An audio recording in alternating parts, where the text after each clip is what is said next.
माँ बाप में अगर झगड़ा हो जाए तो उन दोनों में सुलह औलाद कैसे करें, या वो एक दूसरे पर जुल्म करें तो इंसाफ कैसे करें। देखिए, ये कभी कभी वाकई में बड़ी औलाद के लिए सूरत हाल बड़ी तकलीफदेह होती है, क्योंकि माँ बाप का बहरहाल एहतराम भी है, और जब उनके दरमियान झगड़े होते हैं तो कभी कभी औलाद भी पिसती है।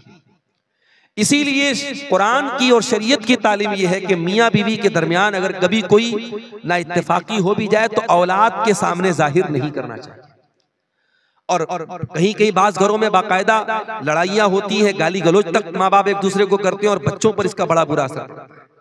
तो बहरहाल अगर औलाद बड़ी है, औलाद बालिग है, समझदार है, तो उसको अपने बाप को या माँ को जिसकी गलती भी समझ में आए उसको समझाना चाहिए, उसकी इस्लाह की कोशिश करनी चाहिए, और उनकी इस्लाह के साथ साथ इस बात का भी ख्याल रखा जाए कि कोई नामुनासिब बात ना कही जाए। बाज़ औक़ात ऐसा होता है कि अगर बाप की तरफ से माँ के ऊपर ज़्यादती हो रही है तो बेटा या बेटी जो होते हैं बाप को बहुत कुछ सुना के रख देते हैं और बाप के साथ बहुत ज्यादा बदतमीजी करने लगते हैं। ठीक है, अगर वो अपनी बीवी के साथ गलत कर रहा है तो वो गलत कर रहा है, लेकिन आप बेटे हैं, आप बेटी हैं, आपको अपने बाप का जो हक है वो उसका ख्याल करना है। बदतमीजी करने का आपको कोई हक हासिल नहीं है। इतना बड़ा जलसा होता है, मदरसों को चलाने के लिए जलसा कराया जाता है। मैं आमतौर से चंदा नहीं करता, मुझसे भी लोग कहते हैं मौलाना थोड़ा चंदा कर देना। ये मजबूरी क्यों आ गई? क्यों आपको मदरसों को चलाने के लिए जलसा कराना पड़ रहा है? ये भी बहुत बड़ा सवाल है। और इतना बड़ा जलसा, इतना खर्च करने के बाद भी अगर आप अपने मदरसों को नहीं चला पा रहे तो ये कौम के लिए चुल्लू भर पानी में डूब मरने की बात है। अपनी ऐशो इशरत पर लुटाने के लिए तो हमारे पास लाखों करोड़ों हैं, अपने फालतू कामों के ऊपर खर्च करने के लिए लाखों करोड़ों हैं, और ये छोटे छोटे मदरसे आज लोगों के सामने भीख मांग रहे हैं। अफसोस होता है मेरे भाई, टेम्पू में बैठ करके इन्हीं मदरसों में पढ़ने वाले छोटे छोटे बच्चे बेचारे वो चंदा कर रहे हैं अपने मदरसे के लिए। इन्हीं मदरसों में पढ़ाने वाले प्राइवेट टीचर, उनको मदरसे का सेक्रेटरी कहता है जाओ चंदा करके लाना, तब तुमको तुम्हारी तनख्वाह देंगे। 5-6 हजार की तनख्वाह पाने के लिए वो बेचारा, वो प्राइवेट टीचर, वो प्राइवेट पढ़ाने वाला मौलवी बेचारा गांव गांव घूम करके धान उतारता है, चंदा उतारता है, तब जा करके उसकी तनख्वाह का इंतजाम होता है। ऐसा क्यों हो रहा है मेरे साथ? क्या ये उलमा की तहकीर नहीं है? क्या ये उलमा की तौहीन नहीं है कि आज आपने अपने उलमा को भिखारी बना के रख डाला है? मेरे भाइयों, होना तो ये चाहिए था कि इन उलमा के आपके दरवाजे तक पहुंचने की नौबत ही ना आती, आप खुद उन तक पहुंच के जाते। मौलाना, मुझे अल्लाह ने लाखों का मालिक बनाया है, ये मेरे माल की ज़कात है, इस माल की ज़कात में से मैं आपके मदरसे को भी दे रहा हूँ, मैं इन गरीब बच्चों के ऊपर भी खर्च कर रहा हूँ, मैं इन यतीम बच्चों के ऊपर भी खर्च कर रहा हूँ। होना तो ये चाहिए, मगर हो क्या रहा है कि ज़कात देने के लिए भी आज हम ये चाहते हैं कि लोग भिखारी बन के हमारे दरवाजे तक। इसीलिए मैं अक्सर कहता हूं कि हमें सिस्टम को बदलना पड़ेगा, हमें सिस्टम को बदलना पड़ेगा। ज़कात देने का जो तरीका हमारे यहाँ है, इस तरीके को हमें बदलना पड़ेगा। ये ज़कात देने का सही तरीका नहीं है। मेरे अजीजों, मेरे प्यारे भाइयों, इल्म की कदर करो, उलमा की कदर करो। प्यारे नबी ने हमको ये सबक भी दिया है, अपने बच्चों का हक कुर्बान करके दीन सीखने वाले बच्चों की कदर करो। आज आप कभी मदरसों के हॉस्टल में जाके देखिए, छोटे छोटे बच्चे जो पढ़ते बेचारे, इन छोटे छोटे बच्चों पर जिम्मेदारियों का कितना पहाड़ आ जाता है। आपका बच्चा जहां चाहे वहां खेल रहा है, कपड़े मैले हो जाते हैं, घर में आता है उसकी माँ उसके कपड़े धुल रही है। मदरसों में पढ़ने वाले छोटे छोटे बच्चे ये बहुत सोच समझ के खेलते हैं, कपड़ा ज्यादा गंदा हो जाएगा तो धुलना तो हम ही को है। बेचारे बैठ करके अपना कपड़ा धुल रहे हैं। छोटे छोटे 10 साल के 12 साल के बच्चे अपने हाथों से सारा काम कर रहे हैं, अपने कपड़ों पर इस्त्री भी कर रहे हैं, अपने कपड़ों को भी धुल रहे हैं। आपके बच्चे को तो उसकी माँ नहलाती है, ये बच्चे मदरसों में जाते हैं, इनको खुद अपने सारे काम करना है। और फिर जैसे ही पढ़ाई का टाइम हुआ, अगर जरा सी ताखीर होगी, मौलवी साहब की छड़ी भी मौजूद है, छड़ी उनकी पीठ पर पड़ गई, आपके बच्चे को कोई एक थप्पड़ मार दे, आप फौरन दौड़ करके जाते हैं। हमारे बच्चे को किसने मारा? वो बच्चा जो हॉस्टल में गया है, माँ बाप की नजरों से दूर है, उसको डिसिप्लिन में रखने के लिए कभी उस्ताद ने मार भी दिया, कभी उसकी पीठ पे 2-4 छड़ी पड़ भी गई, वो बेचारा रो तो देता है, उसकी आंखों से आंसू तो आ जाते हैं, मगर न माँ उसके पास है न बाप उसके पास है वो शिकायत कर सके, वो अपने दिल के दर्द का इजहार कर सके। इतनी कुर्बानियों के बाद, और आपके गांव में तो जागीरों का भी निजाम है, घर घर जाकर ये बच्चे टिफिन लेकर के जाते हैं, भिखारी बन के उनको खाना मिलता है, फिर वो खाना खा के बेचारे बच्चे पढ़ते हैं। कितने मदरसे ऐसे हैं जहां मतबख नहीं है और जागीर का निजाम है, और बच्चे उसी सिस्टम से खाना खाते हैं और फिर पढ़ लिख करके वो आलिम बनते हैं। इतनी कुर्बानियों के बाद जब वो इंसान आलिम बनता है, मेरे भाइयों, उस आलिम की कदर किया करो। मैं ये नहीं कहता उसको फरिश्ता मान लो, हाँ वो भी इंसान है, वो भी इंसान है। तुमसे गलती होती तो उससे भी हो सकती है, तुम्हारे कदम बहकते तो उससे भी बहक सकते हैं। अगर उससे गलती भी हो जाए, उससे अगर गलत काम भी हो जाए, मैं ये नहीं कहता कि आलिम की गलती को नजरअंदाज कर दिया जाए, मगर हाँ कम से कम एक आलिम का जो मकाम है उसका लिहाज रखा जाए। कोई ऐसा काम न किया जाए कि दुनिया उलमा से बदजन हो जाए, दुनिया उलमा से बदगुमान हो जाए। अपने उलमा को उनका मकाम दो, उनका हक दो मेरे प्यारे साथी। इसीलिए अल्लाह के प्यारे नबी फरमाते हैं, मन सलक तरीक़न यतलुबु फीहि इल्मन सहलल्लाहु लहू तरीक़न इलल जन्ना। जो इल्म दीन सीखने के लिए घर से निकलता है वो जन्नत के रास्ते पे जाता है, वो जन्नत के रास्ते पे चल रहा है। व इन्नल आलिमा लयस्तगफिरु लहू मन फिस समावाति वल अर्ज़ि। और आलिम के लिए जमीन व आसमान की तमाम मखलूकात मग़फ़िरत की दुआएं करती हैं। हत्तल हीतान फिल मा, यहाँ तक के पानी की मछलियां भी आलिम के लिए मग़फ़िरत की दुआ करती है। आपका बेटा अगर आलिम बनेगा, अगर वो वाकई में आलिम बनेगा और उसके इल्म से लोग फायदा उठाएंगे, मेरे प्यारे साथियों, आप दुनिया से चले जाएंगे, आपका बेटा दुनिया से चला जाएगा जब उसकी किताबें पढ़ी जाएंगी, जब उसके इल्म से लोग फायदा उठाएंगे, उसके लिए दुआ करेंगे, उस दुआ का आपको भी फायदा मिलेगा।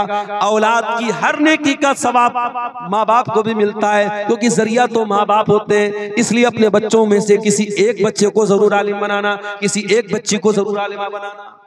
मैं अक्सर कहता हूं, एक बच्चे को इल्म दीन की राह में लगाना।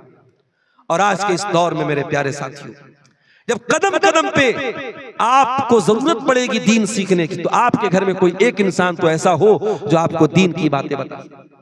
कल मौलाना फजल हक मुबारकपुरी के जनाजे में जब मैं गया, उनके 6 बेटे और 6 के 6 बेटे हाफिज और आलिम। अल्लाह अकबर। बड़ा बेटा जनाजा की नमाज पढ़ा रहा है, बाकी सारे बेटे भी पीछे खड़े हैं। ये मंजर देख के दिल पर बड़ा असर हुआ कि ये इंसान जिसका जनाजा रखा हुआ है ये उलमा का बाप है। मेरे भाइयों, आलिम बनना ये कमाल है, मगर उससे बड़ा कमाल ये कि आप उलमा के बाप बन जाएं, आपके बच्चे उलमा बन जाएं, आपके सब बच्चे आलिम दीन बन जाएं। ये बहुत बड़ी बात है मेरे अजीजों।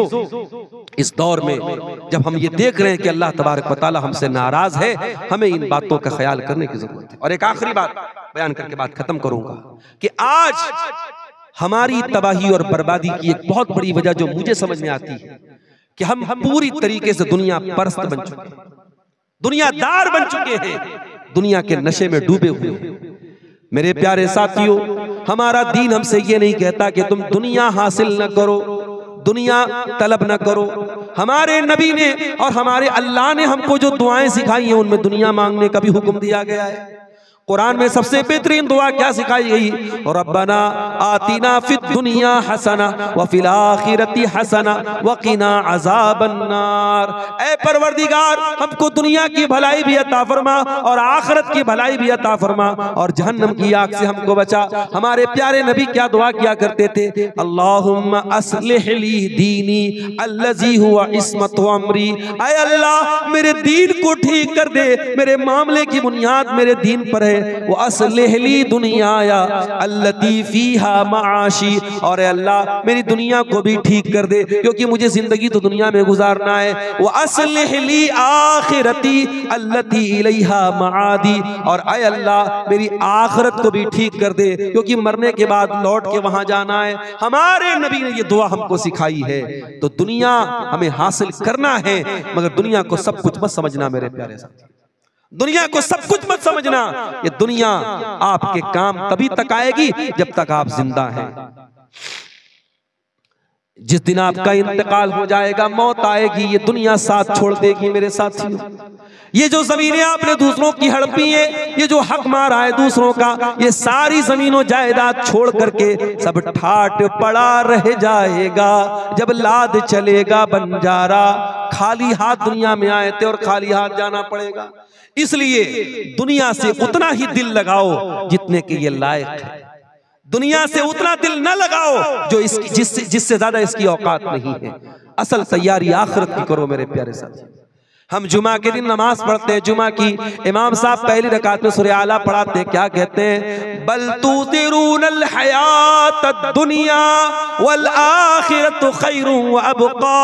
अल्लाह कहता है मेरे बंदो, तुम दुनिया को तरजीह देते हो, दुनिया को सब कुछ समझते हो, दुनिया के लिए इतनी मेहनत करते हो और आखिरत के लिए कुछ नहीं करते। वल आखिरतु खैरुन व अबका, आखिरत तो ज्यादा बेहतर है, ज्यादा बाकी रहने वाली है।